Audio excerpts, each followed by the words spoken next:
Hello বন্ধুরা, welcome back to my channel. কেমন আছো তোমরা? আশা করি তোমরা খুবই ভালো আছো। আর আমি তো আজকে বিন্দাস আছি। দেখো এখন পুরীতে আছি। তো পুরীতে সকাল সকাল বেরিয়ে পড়েছি আজকে সমুদ্রের ধারে। তো সমুদ্রের ধারে শুধুই কি সমুদ্র দেখবো? একদমই নয়। তো এখন বেরিয়ে পড়েছি। তো বাসে করে আজকে ঘুরতে যাব চারিধারে। আর এইদিকে দেখো আমার বর মশাই আমার উপর রেগে বসে আছে। ও আমার উপর সকালে রাগ করেছে। তো তাই জন্য দেখো আমার সঙ্গে কথা বলছে না, আমাকে ইগনোর করে চলে যাচ্ছে। আমি ওর সঙ্গে ভিডিও করতে যাচ্ছি, ও আমার সঙ্গে কথা বলছে না। এইদিকে দেখো আমার মা আমার মেয়েকে নিয়ে আছে। আর পুরীতে ঘুরতে এসে কি কি দেখলাম সবই তোমাদের সঙ্গে শেয়ার করব। চলো তোমরা ভিডিওটা দেখতে থাকো শুধু। আমরা এখন চলে এলাম কোনারক মন্দিরে। তো এখানে ওড়িশার জব সূত্রে অনেকবার ছিলাম, তো এর মধ্যে অনেক কিছু কাহিনী আছে যেগুলো আগে শুনেছিলাম। তো আজকে ভিডিওর মাধ্যমে তোমাদেরকে সংক্ষেপে একটু বলছি। তো আমি যেটা জানা, এখনও এই মন্দিরটা প্রতিষ্ঠা হওয়ার আগেই মন্দিরটা বন্ধ হয়ে গেছিলো। তো মন্দিরের কাজ বন্ধ হওয়ার জন্য, সেখানে কোনোরকমভাবে প্রতিষ্ঠা বা কোনো রকম ভগবানের কোনো আবির্ভাব না হওয়ার জন্য, তো এই মন্দিরের মধ্যে জুতো পরেই যাওয়া যায়। আর এখানে কোনো স্ট্রিক্টলি কোনো সিকিউরিটি নেই যে এখানে ফোন ক্যামেরা এগুলো অ্যালাউ নেই, এগুলো সব কিছু এখানে অ্যালাউ আছে। তো তোমরা জুতো পরেও উঠতে পারো। তো মন্দিরটা প্রচণ্ড ভিড় হয় প্রত্যেক দিন, যেহেতু এটাও একটা ট্যুরিস্ট প্লেস। তো এখানে অনেকজন আসা যাওয়া করে, তো তাই জন্য আমরাও চলে এসেছি। সো চলো দেখতে থাকো তোমরা। আরও অনেক কিছু আছে ভিডিওর মধ্যে, অনেক জায়গায় আমরা ঘুরবো ফিরবো আজকে, যেগুলো তোমাদের সামনে তুলে ধরবো। চলো তোমরা দেখতে থাকো। নেক্সট ডেস্টিনেশন রয়েছে আমাদের সূর্য মন্দির। তো সূর্য মন্দিরে এসে জানতে পারলাম, তো যেহেতু এর ভিতরে ক্যামেরা অ্যালাউ ছিল না, এখানে খুবই স্ট্রিক্টলি সিকিউরিটি। তো সেক্ষেত্রে আমরা এমনকি চামড়ার বেল্ট বা টুপি মানে ক্যাপ কিছুই পরে যাওয়া যাবে না। তো ফোন তো ক্যামেরা অনেক দূরের কথা, এদেরও তো কিছু নিয়েই যেতে দেয় না। তো এই কারণে ভিতরটা দেখাতে পারলাম না, শুধুমাত্র এই ঘাটটা দেখাতে পারলাম যেখানে শুনেছি নাকি রাজারা এইখানে থাকতো। তো দু রাজা মিলে এটা নাকি তৈরি করেছিল এই মন্দিরটা।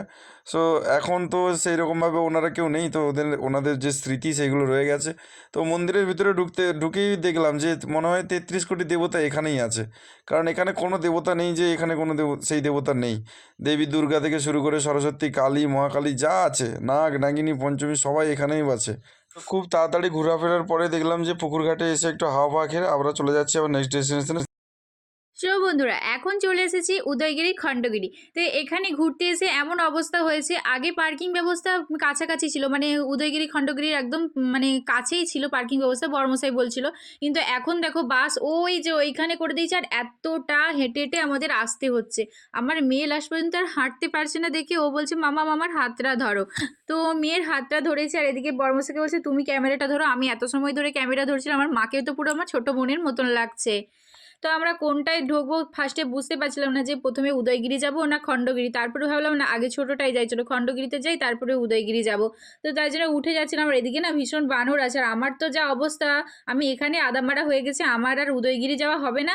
এমনিতেই বাসের সময় দিয়েছে 8 ঘন্টার মধ্যে দুটোই ঘুরে আসতে হবে। তো আমরা ট্যুরিস্ট বাসে করেই এসেছিলাম, আর সবাই মিলেই ঘুরতে আসে। এখানে দেখছো সবাই ফটো টটো তুলছে।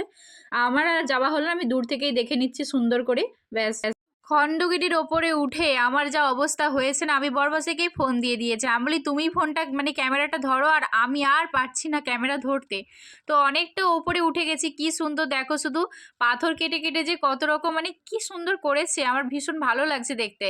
আর এই যে ওপরে অনেক ওপরে উঠেছে, আমি বলছি আমার হার্টবিট এবার বেরিয়ে যাবে, আমি আর পাচ্ছি না। ও বলছে যে কি গো তুমি কোথায় উদয়গিরি উঠবে? যে আমি বলে আর এই তো খণ্ডগিরি উঠে আমার উদয়গিরি আর উঠা হবে না, যা দেখা যাচ্ছে আমি এখান থেকেই দেখে নেবো। তো চারিধারে বরমশাই বলছি বাবা যা রোদ না, ক্যামেরাও ঠিকঠাকভাবে ধরা যাচ্ছিল না, দেখতে পাচ্ছিলাম না। আমি আর তারপরে সানগ্লাস পরে নিলাম, আর ও সানগ্লাস পরে নিয়েছে। মেয়ে মা মানে মায়ের কাছে আছে, মা ধরে রেখেছে ওকে। আর এগুলো তো ভীষণ এবড়ো খেবড়ো, তো কোথায় কি পড়ে টরে যাবে ওর জন্য। আর এখানে বেশ একটা মানে সেলফি স্টিকটা নিয়ে এলে না ভালো ছিল, একটু ফটো দুটো তুলতাম। তো এখান থেকেই আমি উদয়গিরিটা দেখে নিচ্ছিলাম।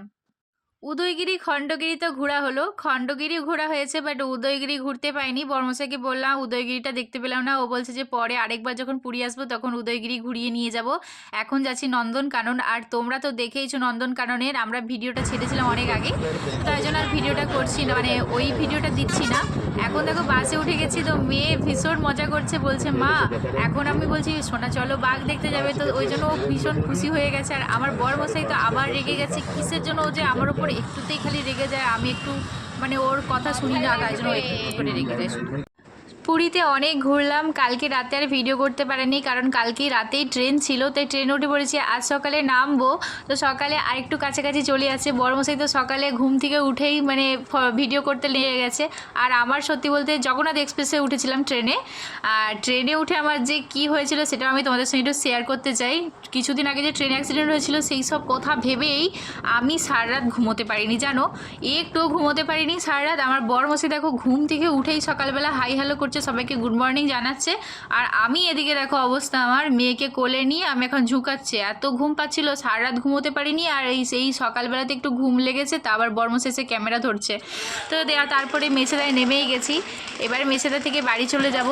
বড়মশাই ভিডিও করছে, আমি মেয়েকে কোলে নিয়েছি, মেয়ে খুব কান্নাকাটি করছিল তাই জন্য। আর ভিডিওটা বেশি বড় করছি না, যারা আমার ইউটিউব চ্যানেল থেকে দেখছো মৌসুদীপ অফিসিয়াল চ্যানেলটাকে কিন্তু সাবস্ক্রাইব করে রেখো, আর যারা আমার ফেসবুক থেকে দেখছো তারা কিন্তু চ্যানেলটা ফলো করে রেখো, মৌ সামন্ত চ্যানেল। তো এই দেখো আমার মেয়েকে বলছি হ্যালো করে